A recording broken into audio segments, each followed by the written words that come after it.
أعوذ بالله من الشيطان الرجيم. بسم الله الرحمن الرحيم.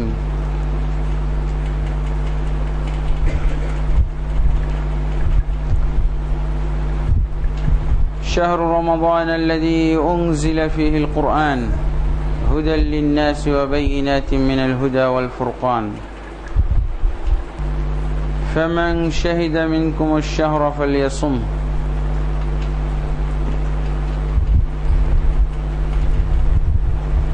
وقال سبحانه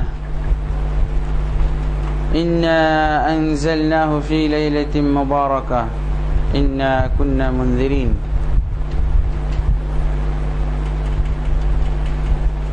وقال النبي صلى الله عليه وسلم من صام رمضان إيمانا واحتسابا غفر له ما تقدم من ذنبه.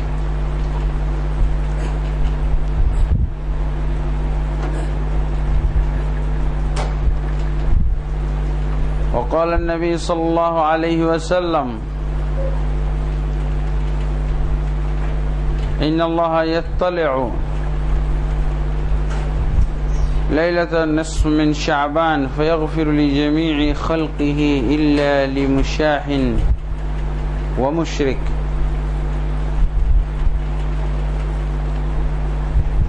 الحمد لله.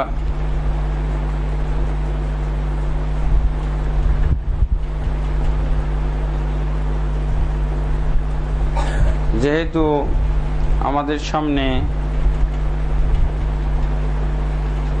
একটা ইবাদতের উপলক্ষ, বিশেষ ধরনের ইবাদতের উপলক্ষ আসতেছে, অনেক মানুষ এটাকে ইবাদতের উপলক্ষ হিসেবে মনে করে। এই জন্য আমরা সেই বিষয়ে অর্থাৎ শাবান মাস হিসেবে এবং সামনে শাবানের 14 তারিখ আসতেছে, সেই হিসেবে অনেকেই অপেক্ষা করে, অনেকেই আশা করে যে শাবান মাসের করণীয় বর্জনীয় বিষয়গুলো কি, এই বিষয়ে জানার জন্যই উদ্গ্রীব থাকে, আগ্রহী থাকে। তা আমরা এই জন্য আমাদের ধারাবাহিক বিষয় ছেড়ে আজকে শাবান মাস এবং শাবান মাসে আমাদের সুন্নাহ মোতাবেক কি করণীয় আছে এবং কি বর্জনীয় আছে, এই বিষয়গুলো আমরা জানবো ইনশাআল্লাহ।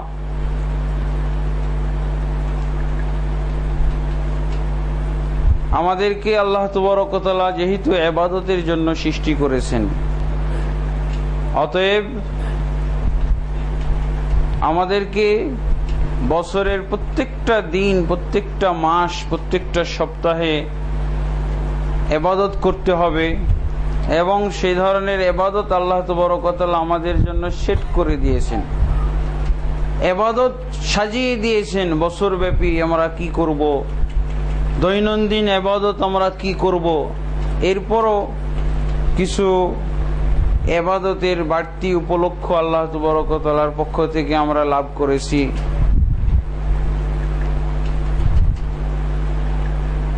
সেগুলো বিভিন্ন মাসে ছড়িয়ে আছে। দৈনন্দিন ইবাদত হলো 5 ওয়াক্ত সালাত। আল্লাহ রাসূল সাল্লাল্লাহু আলাইহি ওয়াসাল্লাম বলছেন ফাআলিমহুম আন্নাল্লাহ ইফতারাদা আলাইহিম 5 সালাওয়াতিন ফিল ইয়াউমি ওয়াল লাইলা। তুমি তাদেরকে জানিয়ে দাও যে আল্লাহ তাবারক ওয়া তাআলা দিন এবং রাতে 5 ওয়াক্ত সালাত তাদের উপরে ফরজ করে দিয়েছেন। 5 ওয়াক্ত ফরজ সালাত, এটা হলো দৈনন্দিন। এক ওয়াক্ত বাদ দেওয়া যাবে না। যারা এভাবে সালাত আদায় করে তারাই এই দৈনন্দিন ডিউটিটা পালন করছে, আর যারা এক ওয়াক্ত বাদ দিয়ে দেয় তারা এই দৈনন্দিন ডিউটি পালন করছে না। করেও বাতিল। 4 ওয়াক্ত 3 ওয়াক্ত পড়ে যারা, তাদেরকে দৈনন্দিন সালাত আদায়কারী ধরা হবে না, তাদেরকে সালাত ত্যাগকারী ধরা হবে, বেনামাজি ধরা হবে। এরপরে আছে বাৎসরিক ইবাদত, সেটা হলো সিয়াম, রমজান মাসের সিয়াম, যাকাত, আবার যাকাত মৌসুম ভিত্তিকও আছে, বাৎসরিক হিসাবেও যাকাত আছে, সেটা সোনাদানা টাকা পয়সা যদি হয় তাহলে বাৎসরিকের উপরে যাকাত আসবে। আর শস্য হলে মৌসুম ভিত্তিক যাকাত। 1 বছরে যদি 4টা মৌসুম যায়, 4টা মৌসুমে ফসল মানুষ ঘরে তুলে, তাহলে 4 বারই বছরে যাকাত আদায় করতে হবে। শতকরা নয়, যা হবে ফসলের নেশাবের পর 10 ভাগের 1 ভাগ অথবা 20 ভাগের 1 ভাগ। এরপরে আছে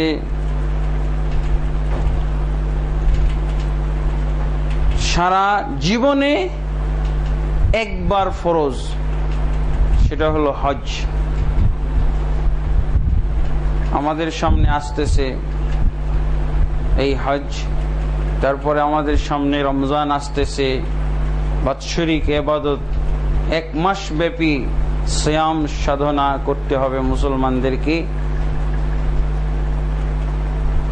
এই সমস্ত নির্ধারিত বাৎসরিক মৌসুম ভিত্তিক এবং দৈনন্দিন ইবাদত ছাড়া কিছু নফল ইবাদত বিভিন্ন মাসে বিভিন্ন সময়ে আমরা করে থাকি। এই ব্যাপারে আল্লাহর রাসূল সাল্লাল্লাহু আলাইহি ওয়াসাল্লাম থেকে দলিল এসেছে, তাই আমরা করে থাকি। যেমন শাওয়ালের 6টির সিয়াম, তারপরে আছে জিলহজ মাসের 10টি সিয়াম, অথবা শুধু 9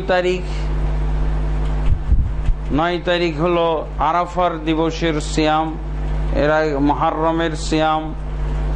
তারপরে আছে শাবান মাস, শাবান মাসের সিয়াম নামক ইবাদত আছে, কিন্তু এই সিয়ামটা হলো আয়েশা রাদিয়াল্লাহু আনহা থেকে যেটা বর্ণিত হাদিসে পাওয়া যায়, আল্লাহর রাসূল সাল্লাল্লাহু আলাইহি ওয়াসাল্লাম রমজানের পর সবচেয়ে বেশি যে মাসে সিয়াম পালন করতেন সেটা হলো শাবান। শাবান মাসে আল্লাহর রাসূল সাল্লাল্লাহু আলাইহি ওয়াসাল্লাম সবচেয়ে বেশি সিয়াম পালন করতেন। এই সিয়ামের দিক থেকেই এই মাসের ফজিলত। আল্লাহর রাসূল সাল্লাল্লাহু আলাইহি ওয়াসাল্লাম রমজানের পরে সবচেয়ে বেশি সিয়াম রোজা পালন করতেন শাবান মাসে। মা কানা রাসূল সাল্লাল্লাহু আলাইহি ওয়াসাল্লাম সিয়ামা মিনহু ফি শাবান। আল্লাহর রাসূল সাল্লাল্লাহু আলাইহি ওয়াসাল্লাম শাবানের চেয়ে আর কোনো মাসে বেশি রোজা রাখতেন না, এত বেশি পরিমাণ রোজা রাখতেন না। এই মাসে রোজা রাখতেন একেবারে প্রথম থেকে শেষ পর্যন্ত। কোন কোন বর্ণনায় এসেছে আল্লাহর রাসূল সাল্লাল্লাহু আলাইহি ওয়াসাল্লাম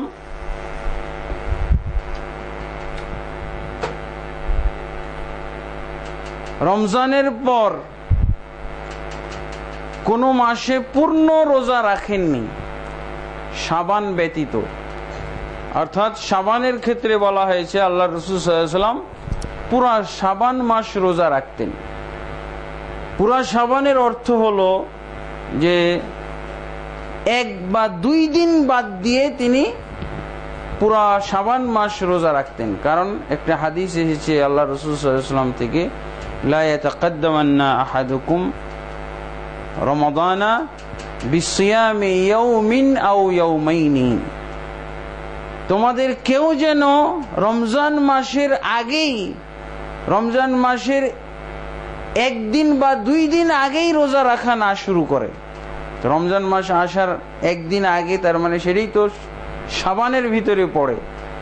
রমজান মাসের 2 দিন আগে রোজা রাখলে সেটাই তো শাবানের মধ্যে পড়ে, শাবানের 2 দিন। যেহেতু এটা নিষেধ আছে, এই জন্য আল্লাহ রসুল সাল্লাল্লাহু আলাইহি ওয়াসাল্লাম এই নিষিদ্ধ 2 দিন বাদে বা 1 দিন বাদে পুরো মাসে রোজা রাখতেন। তাহলে তো দেখা যাচ্ছে বা বোঝা যাচ্ছে যে পুরো মাসই আল্লাহ রসুল রোজা রেখেছেন, শুধু ওই দিনটা বাদ যাচ্ছে যেটা নিষিদ্ধ। নিষিদ্ধটা তো আর রাখা যেতে পারে না। এই জন্য কোন কোন হাদিসে এসেছে রমজানের পরে আল্লাহ রসুল সাল্লাল্লাহু আলাইহি ওয়াসাল্লাম শাবান মাসের পুরো রোজা রেখেছেন। শাবান মাসের বলতে নিষিদ্ধ যে 1 দিন বা 2 দিন আছে সেটা বাদ দিয়ে।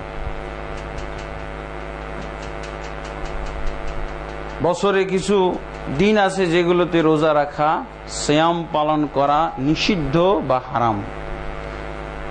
2 ঈদের দিন আর এই রমজানের পূর্বের 1 দিন বা 2 দিন এটা। তারপরে ঈদুল আজহা সাথে আইয়ামুত তাশরিক 11, 12, 13 এই 3 দিনও রোজা রাখা নিষিদ্ধ, হারাম।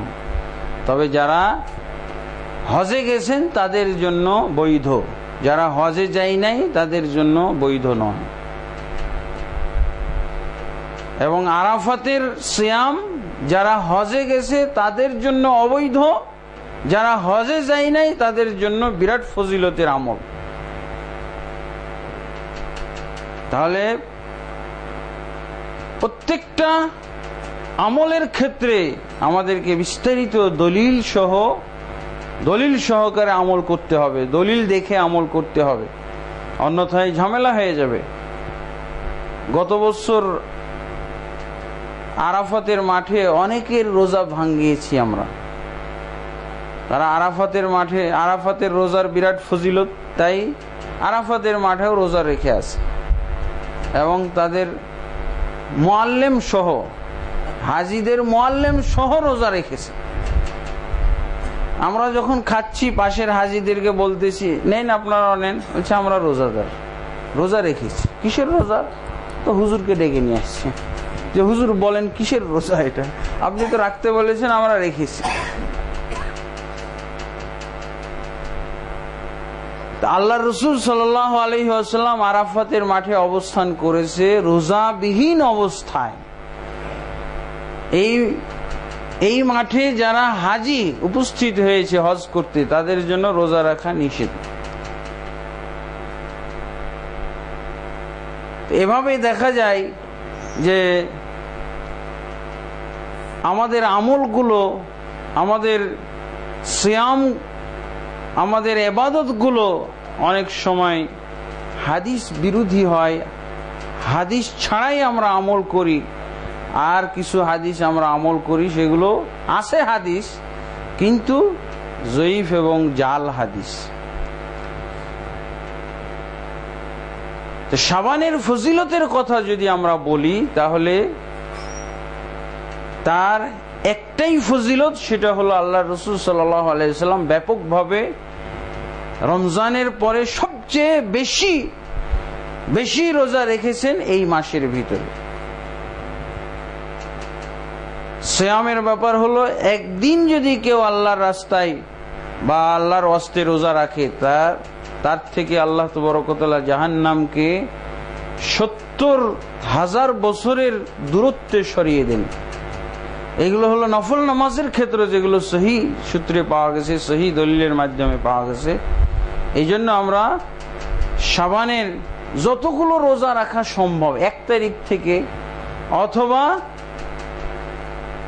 যেখান থেকে আমাদের সম্ভব সেখান থেকে রাখবো, কিন্তু শুধু 14 তারিখ, এই 14 তারিখের যে রোজার ফজিলত আমাদের সমাজে বলা হয় এবং এর সাথে আরো কিছু শাবান মাসের ফজিলত যোগ করা হয়, এগুলো কোনো সহি হাদিস দ্বারা প্রাপ্ত নয়, সহি হাদিস দ্বারা পাওয়া যায় না। যেমন এই মাসের ফজিলতের মধ্যে বলা হয় যে এই মাসে 14 তারিখের রাত্রে কোরআন নাজিল হয়েছে, এটা একটা ফজিলত। আজকের হয়তো বিভিন্ন জুমার মসজিদে এই মেম্বরের উপরে এই ওয়াজ হচ্ছে, এই খুতবা হচ্ছে। শবে বরাত বা শাবানে, মধ্য শাবানের রাত্রের ফজিলতে বা সিয়ামের ফজিলত আলোচনা করতে যে এই আলোচনা হয়তো বা করা হচ্ছে, আমি নিজেও শুনেছি। 14 তারিখের রাত্রে তো শোনা যাবেই, আজকের খুতবা বা বয়ানের মধ্যে শোনা যাবে যে এই রাত্রে কোরআন নাজিল হয়েছে। এটা হলো মিথ্যা কথা, এটা মিথ্যা ওয়াজ, জাল হাদিসের কথা, জাল তাফসিরের কথা। এবং এই মর্মে তারা সূরা দুখানের এই আয়াতকে তারা ব্যবহার করে থাকে, ইন্না আনজালনাহু ফি লাইলাতিন মুবারাকাহ ইন্না কুন্না মুনজিরিন ফিহা ইউফরাকু কুল্লু আমরিন হাকিম। এটিকে আমি নাজিল করেছি একটি মোবারক বরকতপূর্ণ রাত্রে। ইন্না কুন্না মুনজিরিন, নিশ্চয়ই আমরা সতর্ককারী। এই রাত্রে বিতরণ করা হয়, এই রাত্রে বন্টন করা হয় কুল্লু আমরিন হাকিম, প্রত্যেকটা প্রজ্ঞাপূর্ণ বিষয়। এটাই হলো ভাগ্যের ব্যাপার। এটা হলো দ্বিতীয় একটা ফজিলত, যে এই রাত্রে ভাগ্য বন্টন করা হয়। এই যে দ্বিতীয় ফজিলত বর্ণনা করা হয়, এটাও হলো জাল তাফসির ভিত্তিক, জাল হাদিস ভিত্তিক। সহি হাদিসে নাই। সহি হাদিসের ভিতরে, সহি তাফসিরের ভিতরে কি পাওয়া যায়? কোরআনের 3টা আয়াত তো এক হইতে হবে। আল্লাহ বলছেন শাহরু রমাদান আল্লাযী উনজিলা ফীহিল কোরআন, নিশ্চয় আল্লাহ তাবারক ওয়া তাআলা কোরআনকে নাজিল করেছেন রমজান মাসে। রমজান মাস এমন একটি মাস যার ভিতরে আল্লাহ কোরআন নাজিল করেছেন। তারপরে রমজান মাসের কোন তারিখে নাজিল করেছেন, কোন দিনে, কোন রাত্রে নাজিল করেছেন, আল্লাহ সেটা বলছেন ইন্না আনজালনাহু ফি লাইলাতিল কদর, নিশ্চয় আমি এটিকে নাজিল করেছি লাইলাতুল কদরের ভিতরে। তো রমজান আর লাইলাতুল কদর তো মিলল। এখন হলো ইন্না আনজালনাহু ফি লাইলাতিন মুবারাকা, আমি এটিকে বরকতপূর্ণ রাত্রে নাজিল করেছি।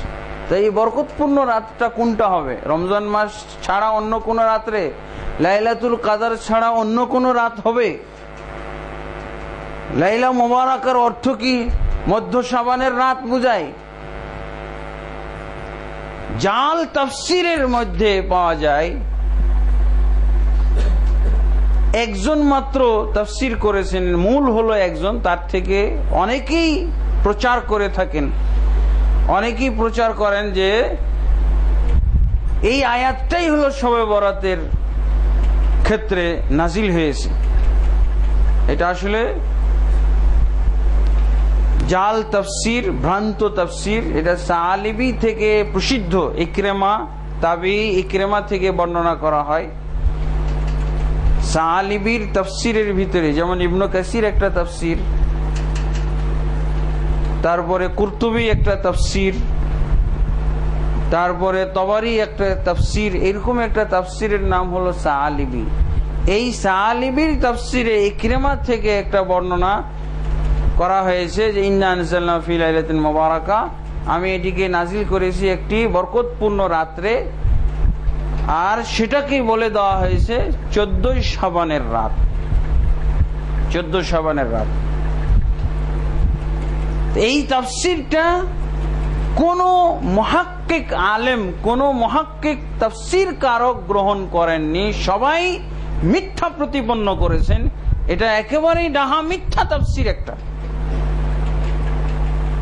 অথচ এটাই চালানো হয়।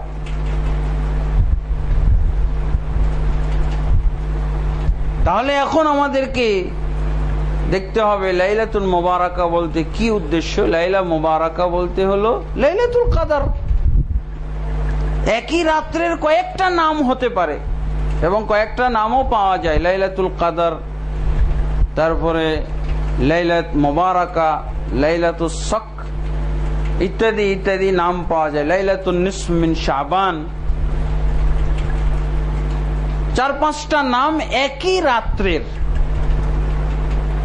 রাত একটাই কিন্তু নাম বেশ কয়েকটা পাওয়া যাচ্ছে।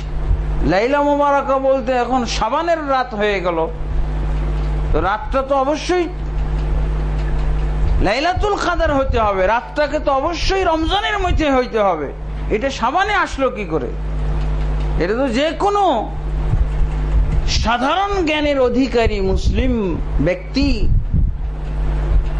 বলতে বাধ্য হবে যে এটা হলো বাতিল একটা তাফসির, বাতিল একটা দাবি। এটা কখনো ঠিক হইতে পারে না। এরপরে আরেকটা ফজিলত যেটা, সেটা হলো রাত্রের কিয়াম, রাতের বেলা কিয়ামুল লাইল পালন করা আর দিনের বেলা সিয়াম পালন করা, এটাও একটা ফজিলত হিসেবে বর্ণনা করা হয়।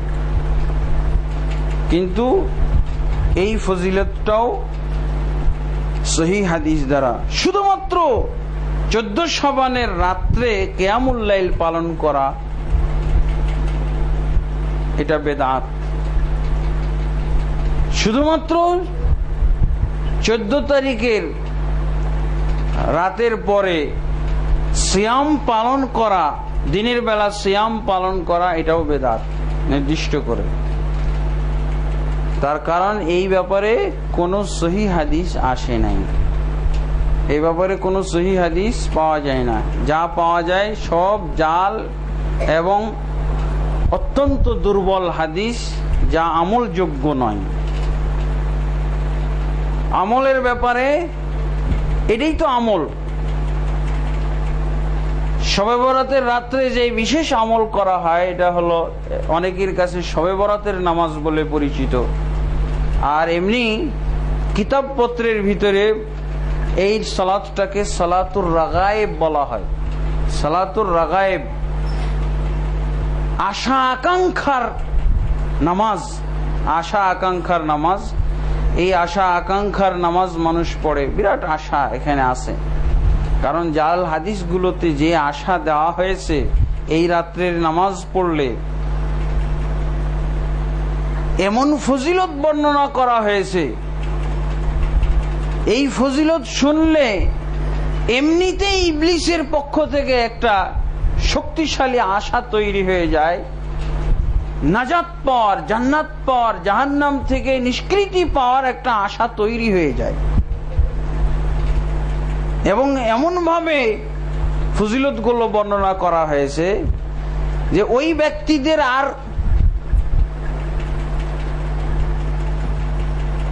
অন্য কোনো আমল, অন্য কোনো আমলে রুচি থাকবে না।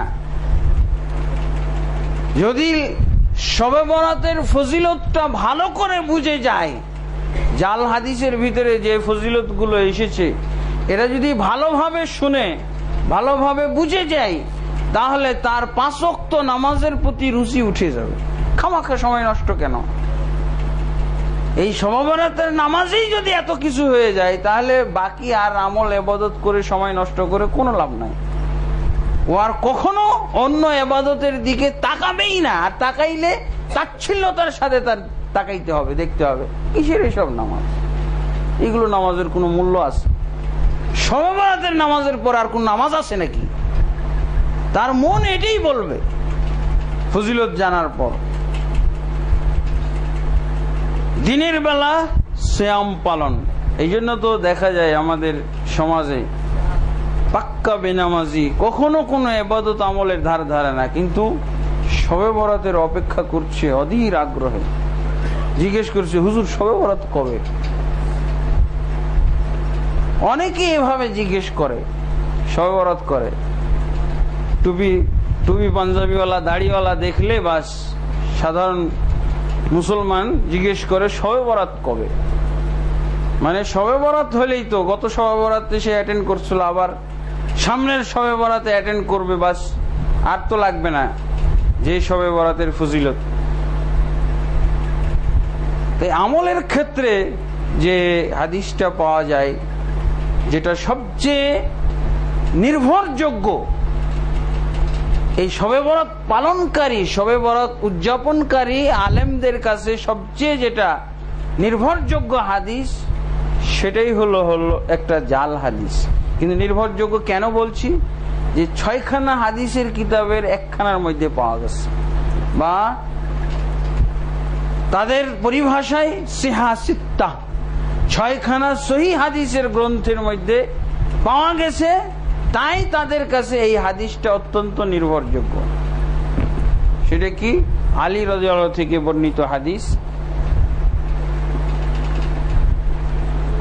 ইযান তাসাফা শাবান ফাকুমু লাইলাহা ওয়া সুমু নাহারাহা, যখন শাবানের মাঝামাঝি এসে যায় তখন সেই রাতটাতে তোমরা কিয়াম পালন করো, আর দিনের বেলায় তোমরা সিয়াম পালন করো।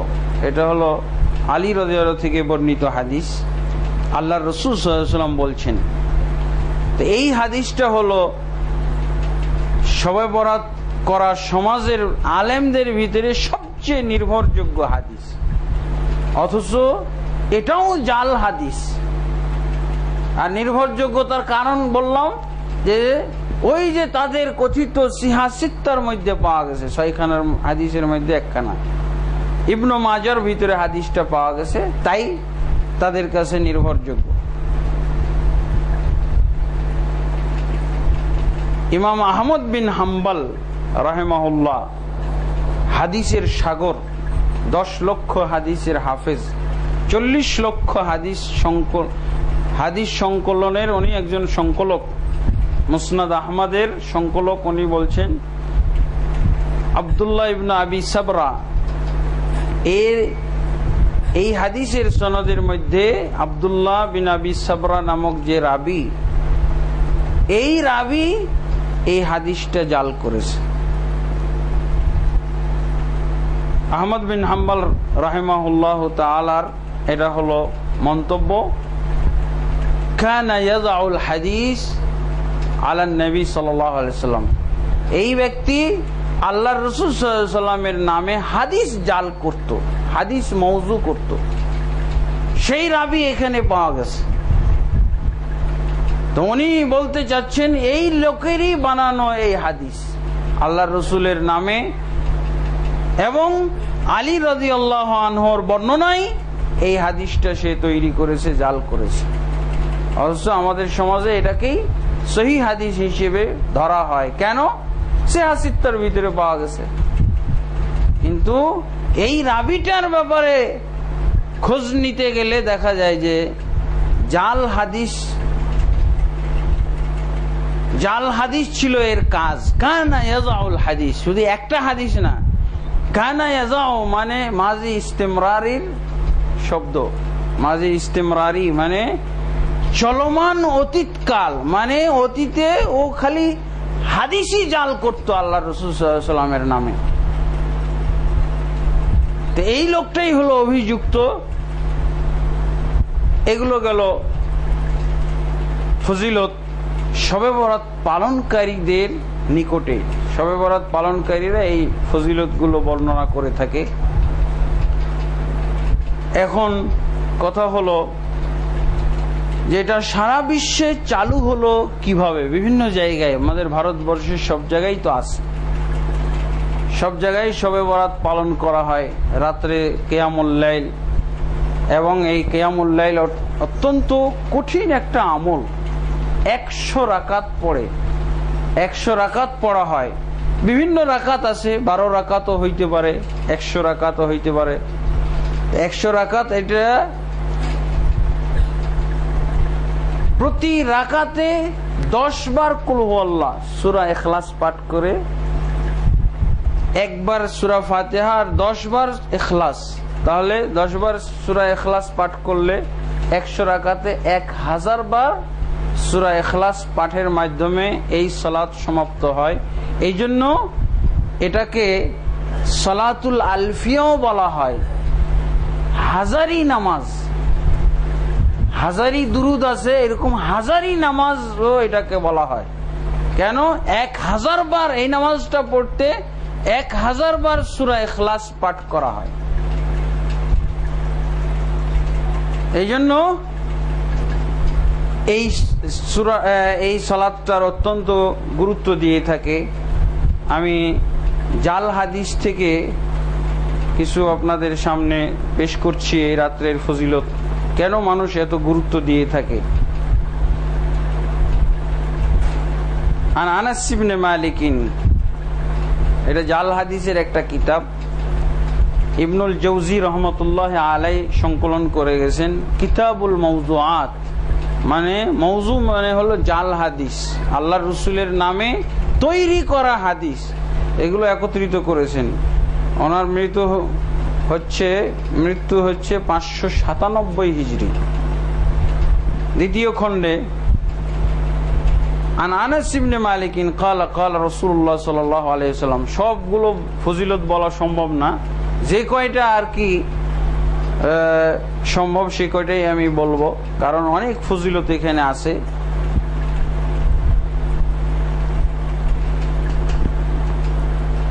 আলী রাদিয়াল্লাহু থেকে বর্ণিত। আন আলী ইবনে আবি তালিব রাদিয়াল্লাহু আনহু আনিন নবী সাল্লাল্লাহু আলাইহি ওয়াসাল্লাম ক্বালা ইয়া আলী। আলী রাদিয়াল্লাহু থেকে বর্ণিত, একদিন নবী সাল্লাল্লাহু আলাইহি ওয়াসাল্লাম আলী রাদিয়াল্লাহু আনহুকে ডাক দিয়ে বললেন, ইয়া আলী মান সাল্লা মিআত রাকাতিন ফি লাইলাতিন নিসফ মিন শাবান, যে ব্যক্তি অর্ধ শাবানের রাত্রে 100 রাকাত সালাত পড়বে তার জন্য কি ফজিলত তুমি শোনো। আলীকে আল্লাহ রাসূল শোনাচ্ছেন, শিক্ষা দিচ্ছেন। 100 রাকাত যদি কেউ সালাত পড়ে এবং ইয়াকরাউ ফি কুল্লি রাকাতিন বিফাতিহাতিল কিতাব, প্রত্যেক রাকাতে যদি ফাতিহাতুল কিতাব পড়ে, সূরা ফাতিহা, ওয়া কুল হুয়াল্লাহু আহাদ 10 মাররাত, এবং কুল হুয়াল্লাহ সূরা 10 বার, তাহলে কি হবে? কাযাল্লাহু আযজা ওয়া জাল্লা কুল্লা হাজাতিন তালাবাহা তিলকাল লাইলা, আল্লাহ তাবারক ওয়া তাআলা ওই ব্যক্তির যত প্রয়োজন আছে, যত প্রয়োজন মিটানোর জন্য আল্লাহর কাছে সে দরখাস্ত করবে, সব প্রয়োজন আল্লাহ তার মিটিয়ে দিবেন। জান্নাতে যাওয়া থেকে, জাহান্নাম থেকে নাজাত পাওয়া, দুনিয়ার যত তার আশা আকাঙ্ক্ষা সব কিছু যদি মিটিয়ে যায় তাহলে আল্লাহ মিটিয়ে দিবেন। কিলা ইয়া রাসূলুল্লাহ, আল্লাহ রাসূলকে বলা হলো, হে আল্লাহর রাসূল, ওয়া ইন কানা জাআলাহু শাকিয়ান আয়াজআলহু সাঈদান, মায়ের পেটে তো কয়েকটা জিনিস লেখা হয়, একটা কি তার রিজিক, না তার হায়াত মওত রিজিক, শাকিয়ুন আও সাঈদ, সে সৌভাগ্যবান হবে না হতভাগ্য হবে, এগুলো সব লেখা হয়। তো আল্লাহ রাসূলকে বলা হলো, যদি আল্লাহ তাকে হতভাগা হিসেবে লিখে রাখেন তো সে কি সৌভাগ্যবান হয়ে যাবে ওই রাত্রের সালাতের মাধ্যমে? তো আল্লাহ রাসূল সাল্লাল্লাহু আলাইহি ওয়াসাল্লাম বললেন, হ্যাঁ, ওয়াল্লাযী নাফসি বিল হাক্কি ইয়া আলী ইন্নাহু মাকতুবুন ফিল লাওহ। আল্লাহ রাসূল কসম করে বলছেন, সেই জাতের কসম,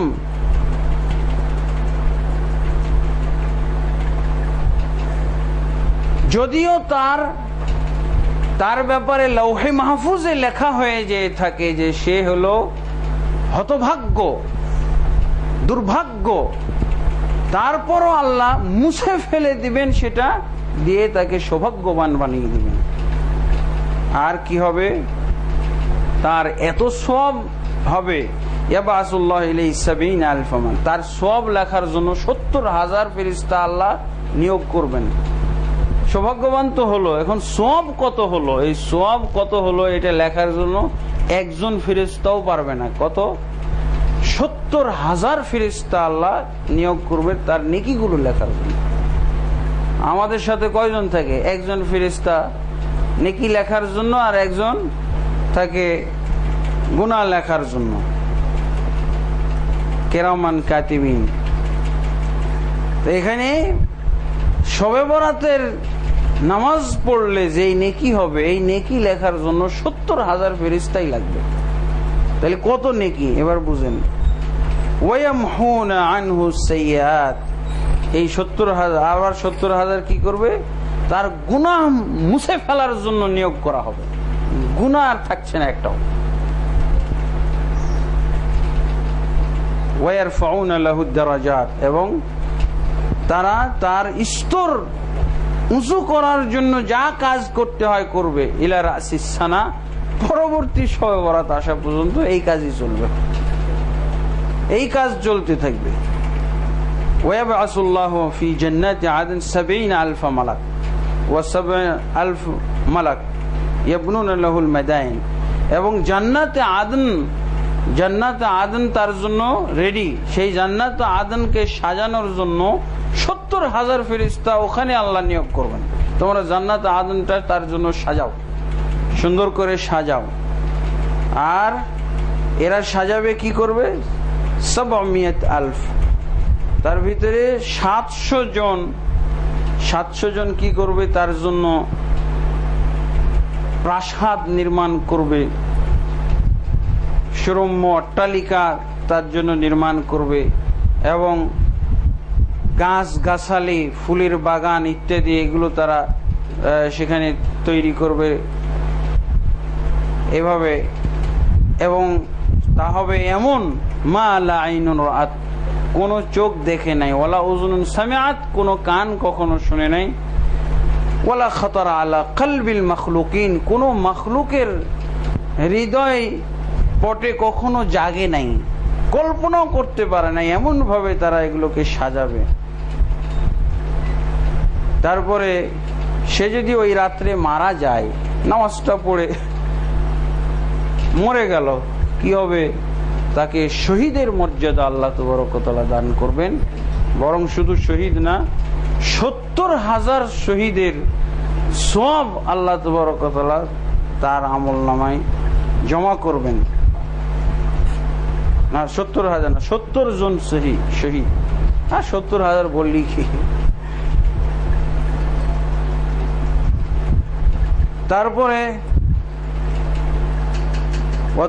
তুকবালু সালাতুহু আল্লাতী সাল্লাহা ক্বাবলা যালিকা ওয়া তুকবালু মা ইউসাল্লি বা'দাহা, এরপরে কি হবে?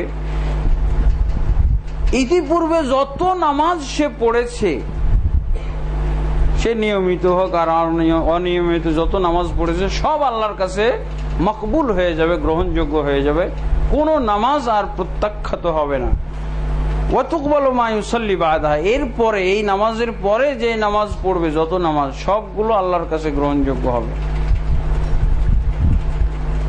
এরপরে বলা হচ্ছে ওয়াইন কানা ওয়ালিদাহু ফিন্নার, যদি তার পিতামাতা জাহান্নামী হয়ে থাকে, তাহলে সে তার পিতামাতাকে জাহান্নামের আগুন থেকে বের করবে। তারপরে ইয়াদখুলানিল জান্নাতা, তারা উভয়ই জাহান্নামী ছিল, কিন্তু তার এই শবে বরাতের নামাজ পড়ার কারণে পিতামাতাকে বের করবে। আর পিতামাতা তখন জান্নাতে প্রবেশ করে ইয়াশফাউ কুল্লু ওয়াহিদিন মিনহুম ফি 70,000, তার এই জাহান্নামী পিতামাতা এখন যে জাহান্নাম থেকে নিষ্কৃতি লাভ করলো, জান্নাতে গেল, এখন এদের কি ফজিলত হলো? এদের প্রত্যেকের সুপারিশ গ্রহণ করা হবে 70,000 জাহান্নামীর ব্যাপারে। 70,000 জাহান্নামীকে এই পিতামাতা জান্নাতে যাওয়ার পর এরা সুপারিশ করে আবার নিয়ে যাবে জান্নাতের ভিতরে। 70,000 পিতা 70,000 ব্যাপারে সুপারিশ করবে। এত আত্মীয় স্বজন খুঁজে পাবে কোথায়? মানে এলাকার যত আছে মুমিন মুসলিম যারা শবে বরাত পড়ে নাই, তাদেরকে সহ, নাহলে বাপ মা কোথায় এত লোক পাবে জান্নাতে নেওয়ার জন্য? তার মানে যারা শবে বরাত পড়ে নাই তারাও এখন জান্নাতে চলে যাবে এদের সুপারিশের ঠেলায়। قال النبي صلى الله عليه وسلم والذي بعثني بالحق انه لا يخرج من الدنيا। তারপরে জাল হাদিসের আবার ভাষাভঙ্গি কি বলছে? আল্লাহ রাসূল এবার বলছেন সেই জাত পাকের কসম করে বলছি যিনি আমাকে সত্য দিন সহকারে প্রেরণ করেছেন, ইন্নাহু লা ইয়াখরুজু মিনাদ দুনিয়া, নিশ্চয়ই এই শবে বরাত পালনকারী লোক লা ইয়াখরুজু মিনাদ দুনিয়া, দুনিয়ার থেকে বিদায় হবে না, একমাত্র বিদায় হবে এমত অবস্থায় ইয়ারা ফিল জান্নাতি, সে দুনিয়া থেকে বিদায় হওয়ার আগেই জান্নাত দেখবে। যে জান্নাতটা যেভাবে সাজানো হয়েছে, যেভাবে গোছানো হয়েছে, যে নিয়ামত দিয়ে সুসজ্জিত করা হয়েছে, এগুলো সব সে দেখবে। কি ইয়ারা ফিল জান্নাতি ওয়া ইউরাহু, মানে মরার আগেই তাহলে দেখে নিতে পারছে। এখন শবে বরাত পালনকারী দুই একজন মারা গেলে তাদের পাশে থাকলে বোঝা যেত, দেখতে পাই কি না ওরা। এই হলো অবস্থা। এই জন্য বলছিলাম যে শবে বরাতের এমন ফজিলত, যে এই ফজিলত শোনার পর কেউ আর যাবেই না, কেউ আর ফরজ নামাজে যাচ্ছে না। এইভাবেই দেখা যায় যে জাল হাদিসগুলো বিভিন্ন ফজিলত দ্বারা সুসজ্জিত থাকে, যার জন্য লোকেরা এত আগ্রহ সহকারে এই শবে বরাত পালন করে। অথচ দেখা যায় যে জীবনে আর কখনো এই শবে বরাতের সালাতের আগে আর কখনো সালাত পড়ে নাই, এবং ভবিষ্যতে আর শবে বরাত আসা পর্যন্ত পড়বে না। কোথা থেকে তারা এই আশা পাইল? এইগুলো হলো কিছু জাল হাদিস থেকে। আরো বহু কথাবার্তা আছে, এগুলো আরো এক পৃষ্ঠা আছে। এগুলো বলতে বলতে ধৈর্যের মানে বিচ্যুতি ঘটছে। যাই হোক, এগুলো আর আমি বলতে চাচ্ছি না। এই হলো কিছু ফজিলত। আরো বহুত ফজিলতের কথা এই হাদিসের মধ্যে আছে, অনেক লম্বা চওড়া হাদিস, এবং বেশ কয়েকটা হাদিসই উনি এখানে নিয়ে এসেছেন। শবে বরাতের রাত্রে গোসল করলে কি হবে, গোসল করে সালাত পড়লে কি হবে, ইত্যাদি ইত্যাদি। এই হলো জাল হাদিস, যেই জাল হাদিসের কারণে সারা বিশ্বে এই শবে বরাতের নামাজ চালু দেখা যায়।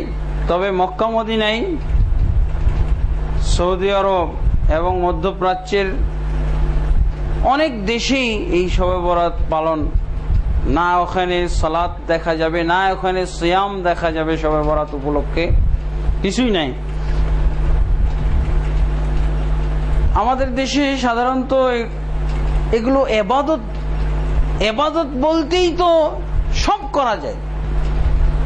এবাদতের মধ্যে সৎ আমল, কিয়ামুল লাইল, তাহাজ্জুদ পড়া কি খারাপ জিনিস নাকি? আর রোজা রাখা কি খারাপ জিনিস নাকি?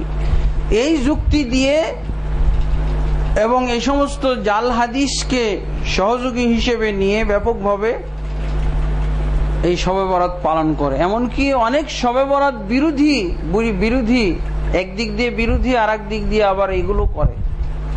আমাদের দেশের দেওবন্দি আলেমরা সাধারণত শবে বরাতের ক্ষেত্রে সালাত বা এবাদত জাতীয় অন্যান্য যা কিছু হয় সেগুলোর বিরোধী, হালুয়া রুটির বিরোধী, পটকাবাজি, আতশবাজি, আলোকসজ্জা, এগুলো বিরোধী।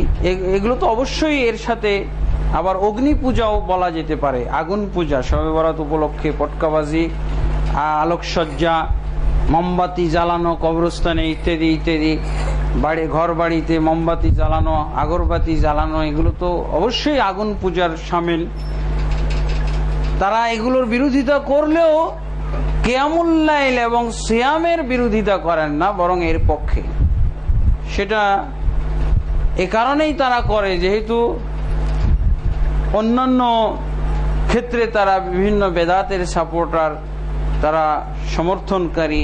এবাদতের ক্ষেত্রে, জিকিরের ক্ষেত্রে, দুরুদের ক্ষেত্রে, দোয়ার ক্ষেত্রে বিভিন্ন যে বেদাত আছে, এই বেদাতগুলো যেমন সাপোর্ট করে, ঠিক তেমনি ভাবে তারা সালাতুল কিয়ামুল লাইল, শবে বরাতের রাত্রের কিয়ামুল লাইলকেও সাপোর্ট করে, এবং সিয়ামুন নাহার, দিনের বেলা রোজা পালনকেও তারা সাপোর্ট করে।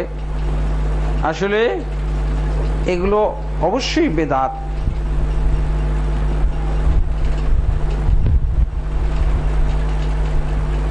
এছাড়া এই শবে বরাতের পক্ষে কিছু ইসরাইলিয়াত পাওয়া যায়। ইসরাইলিয়াত মানে বানু ইসরাইলরা শবে বরাতে ইবাদত করত, সেখান থেকেও এর সূত্র নেওয়া হয়েছে, সেখান থেকেও এই ইবাদতের দলিল গ্রহণ করা হয়েছে। এবং কিছু তাবেঈ, শাম দেশের সিরিয়ার কিছু তাবেঈ, মকহুল, খালিদ বিন মাদান, ওনারা এই ইসরাইলিয়াত পাওয়ার কারণেই বানু ইসরাইলেরা যেহেতু এই রাত্রে ইবাদত করত, আর ইবাদত করলে তো আল্লাহ তাবারক ওয়া তাআলা খুশি হবেন, এই যে একটা সাধারণ ধারণা, এই সাধারণ ধারণা থেকে তাবেঈরা, কিছু কিছু তাবেঈ সিরিয়াতে, শাম দেশে তারা করত, সেখান থেকেও অনেকেই দলিল গ্রহণ করেছে। কিন্তু এই ইসরাইলিয়াত আমাদের জন্য আমল করা জায়েজ নেই যতক্ষণ পর্যন্ত আল্লাহ রাসূল সাল্লাল্লাহু আলাইহি ওয়াসাল্লামের কোনো সহিহ হাদিস দ্বারা এর সমর্থন না পাওয়া যাবে, এর পক্ষে সাপোর্ট না পাওয়া যাবে, ততক্ষণ পর্যন্ত বানু ইসরাইল, ইহুদি খ্রিস্টানেরা কোনো আমল করত, এরকম আমলে আমরা সমর্থন দিতে পারি না, এরকম আমল আমরা করতে পারি না। বানু ইসরাইলদের কাছে প্রাপ্ত ইবাদত যেমন কি বলে মুহররমের সিয়াম, আল্লাহ রাসূল সাপোর্ট করেছেন, তাই আমরা এই মুহররমের সিয়াম পালন করে থাকি। এরকম কিন্তু শাবানের ক্ষেত্রে পাওয়া যায় না যে আল্লাহ রাসূল সাল্লাল্লাহু আলাইহি ওয়াসাল্লাম করেছেন, করতে বলেছেন। ফজিলতের মধ্যে যত হাদিসই পাওয়া যায় সবগুলো জাল, জয়ীফ। তবে একটা হাদিসকে অনেক আলেম, ইবনে তাইমিয়া,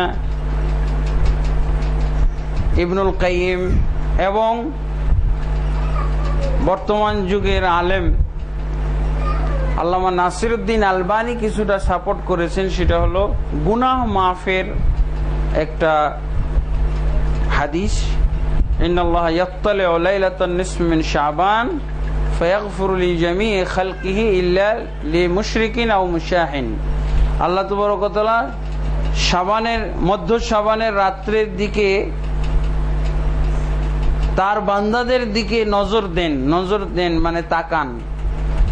কোন কোন বর্ণনায় আছে আল্লাহ তাবারক ওয়া তাআলা আসমানের নিকটতম, জমিনের নিকটতম আসমানে নেমে আসেন এবং তার সমস্ত বান্দাদেরকে ব্যাপকভাবে ক্ষমা দান করেন, শুধু মুশরিক এবং পরস্পর বিদ্বেষী দুইজনকে, পরস্পর হিংসাকারী দুইজনকে বাদ দিয়ে সবাইকে আল্লাহ মাফ করে দেন। মুশরিককে মাফ করেন না, আর দুই ভাইয়ের ভিতরে যে হিংসা রয়েছে, একজন আরেকজনের প্রতি হিংসা করে, এই দুইজনকে আল্লাহ মাফ করেন না। এই হাদিসটাকে ইবনে তাইমিয়া সহ বর্তমান যুগের আল্লামা নাসিরউদ্দিন আলবানী সহিহ বলেছেন এবং তিনি এই ক্ষেত্রে বলছেন যে 8টি বর্ণনা রয়েছে, 8 জন সাহাবী থেকে এই ফজিলতের কথাটা পাওয়া যায়। অতএব এই ফজিলতটা আমরা গ্রহণ করতে পারি, এই ফজিলত আমরা সমর্থন করতে পারি। তাহলে শুধু ফজিলত, আমল নয়। এখন কেউ যদি বলে যে যেহেতু আল্লাহ মাফ করেন, তাহলে কিসের ভিত্তিতে মাফ করেন? অবশ্যই তাহলে শবে বরাতের নামাজের ভিত্তিতে, অবশ্যই তাহলে দিনের বেলা রোজার ভিত্তিতে। এটা প্রযোজ্য নয়। আমাকে যদি আল্লাহ মাফ করেন তাহলে রোজার কারণে না, নামাজের কারণে নয়, এই রাত্রের নামাজ বা এই দিনের নামাজ রোজার কারণে নয়, বরং আমার পূর্বের ইবাদত। এখানে বলা হচ্ছে যখন সূর্য ডুবে, কোন কোন বর্ণনা আছে ইন্নাল্লাহা ইয়াত্তালিউ লিগুরুবিশ শামস, সূর্য ডুবার পর। তো সূর্য ডুবার পর তো আর ইবাদত করলো না,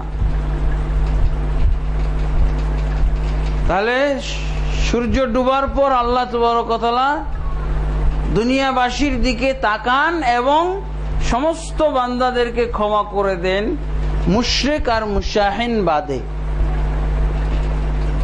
শবে বরাতের সালাত বা নামাজ তো শুরু হয় ইশারের পর, কিন্তু আল্লাহ সূর্য ডুবার পরেই, এই হাদিসগুলোতে কোন কোন বর্ণনায় আছে সূর্য ডুবার পরে পরেই আল্লাহ তাবারক ওয়া তাআলা সেই রাত্রে তার বান্দাদের দিকে নজর দেন এবং মাফ করে দেন, এই দুই শ্রেণী ছাড়া।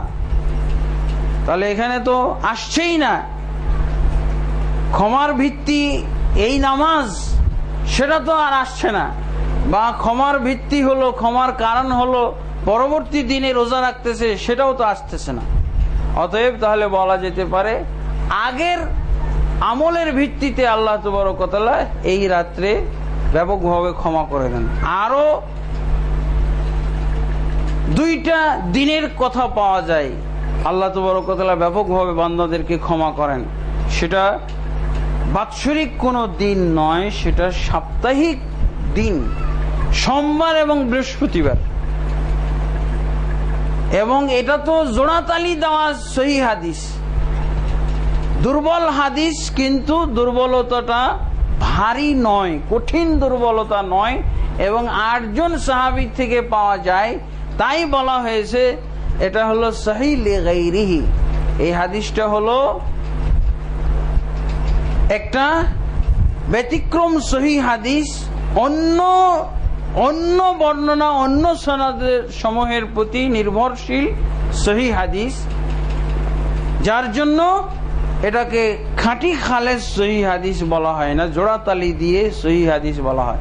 আর সোমবার বৃহস্পতিবারে যে আল্লাহ ব্যাপকভাবে ক্ষমা করেন, এটা একেবারে খাঁটি সহিহ হাদিস, সহিহ মুসলিম শরীফের হাদিস, এবং সুনানের গ্রন্থ আছে আল্লাহ তাবারক ওয়া তাআলা সোমবার এবং বৃহস্পতিবার তার বান্দাদেরকে ব্যাপকভাবে ক্ষমা করে দেন মুশরিক আর মুশাহিন বাদে। মুশাহিন মানে পরস্পরের বিদ্বেষ রাখা দুই ভাইকে, দুই ব্যক্তিকে আল্লাহ বাদ দিয়ে দেন, এবং আল্লাহ তাবারক ওয়া তাআলা বলেন যে ওদেরকে ছেড়ে রাখো, ওরা যদি পরস্পরে মীমাংসায় এসে যায় তাহলে তাদেরকেও ক্ষমা করে দাও, তাদেরকে ক্ষমা করে দেওয়া হবে। এইভাবে এসেছে। তাহলে বলেন সোমবার বৃহস্পতিবারে যে আল্লাহ আমাদেরকে ক্ষমা করেন, এর জন্য কি আমল আমরা করি? এর জন্য অবশ্যই আমল আছে, কিন্তু সেই আমলটা করা শর্ত নয়। আমরা যদি ক্ষমাযোগ্য হয়, আমার জীবনে যদি শিরক না থাকে, আমি শিরকে জড়িত না থাকি, তাহলে আল্লাহ তাবারক ওয়া তাআলা আমাকে ক্ষমা করবেন।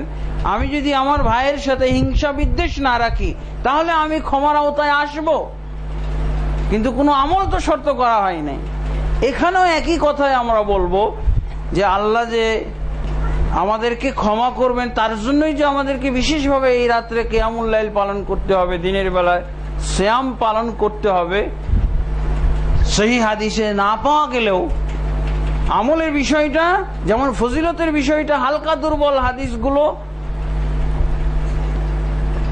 পাওয়ার কারণে আমরা আমলযোগ্য বলছি, গ্রহণযোগ্য বলছি, কিন্তু আমলের ক্ষেত্রে কোনো হালকা দুর্বল হাদিস নাই, সব জাল হাদিস এবং কঠিন পর্যায়ের দুর্বল হাদিস। এই জন্য এগুলো আমলযোগ্য নয়। এবং আমরা তো বলেই দিলাম কে এই হাদিসকে জাল করেছে। তারপরে জাল হাদিস তো আরো আমরা শুনাইলাম, কিতাবুল মাওজুআত, জাল হাদিসের গ্রন্থ, জাল হাদিসের সংকলন থেকে ইবনুল জাওজি রাহিমাহুল্লাহ। আলহামদুলিল্লাহ আমরা সহিভাবে এতটুকুই আমরা আমল করব যে যার পক্ষে যে কয়দিন রোজা রাখা সম্ভব। একটা হাদিস অবশ্য এসেছে, ইজান তাসাফা শাবান ফালা তাসুমু, যখন শাবানের অর্ধাবধি হয়ে যায় তখন তোমরা আর রোজা রেখো না। এই হাদিসটা ওই শবে বরাতের হাদিসের সম্পূর্ণ উল্টা। শবে বরাতের হাদিসে কি বলা হয়েছে? ইজান তাসাফা শাবান ফাকুমুল লাইলা ওয়া সুমু নাহারা, যখন তোমরা অর্ধ শাবানে এসে যাবে তখন রাত্রিবেলায় কিয়াম পালন করো, দিনের বেলা সিয়াম পালন করো। আর এখানে আবু দাউদের এই হাদিসটি বলছে শাবানের অর্ধাবধি হয়ে গেলে আর রোজা নাই। কিন্তু হাদিসটা দুর্বলতা আছে এর ভিতরে। সহিহ হাদিস হলো আল্লাহ রাসূল সাল্লাল্লাহু আলাইহি ওয়াসাল্লাম 27 তারিখ পর্যন্ত অথবা 28 তারিখ পর্যন্ত রোজা রাখতেন। অতএব তাহলে এই শর্তটা সহিহ হাদিস দ্বারা প্রমাণিত নয়। 14 শাবানের পরও যদি কারো ইচ্ছা জাগে কয়েকদিন রোজা রাখবে তো রাখতে পারে। এটাই হলো শাবানের মূল আমল। এবং আল্লাহর কাছে আমাদের দোয়া করতে হবে, সেই দোয়া আল্লাহুম্মা বারিক লানা ফি রাজাব ওয়া শাবান ওয়া বাল্লিগনা রমাদান। হে আল্লাহ, আমাদেরকে রাজব এবং শাবানে তুমি বরকত দান করো এবং রমজান পর্যন্ত আমাদেরকে পৌঁছাও। আল্লাহ আমাদেরকে সকলকে শাবান মাস অতিক্রম করে রমজানের পদার্পণ করা, রমজান পাওয়ার আমাদেরকে তৌফিক দান করুন। আল্লাহুম্মা আমিন। আস্তাগফিরুল্লাহ লি ওয়া লাকুম ওয়া লিসাইরিল মুসলিমিন ফাস্তাগফিরুহু ইন্নাহু হুয়াল গফুরুর রহিম।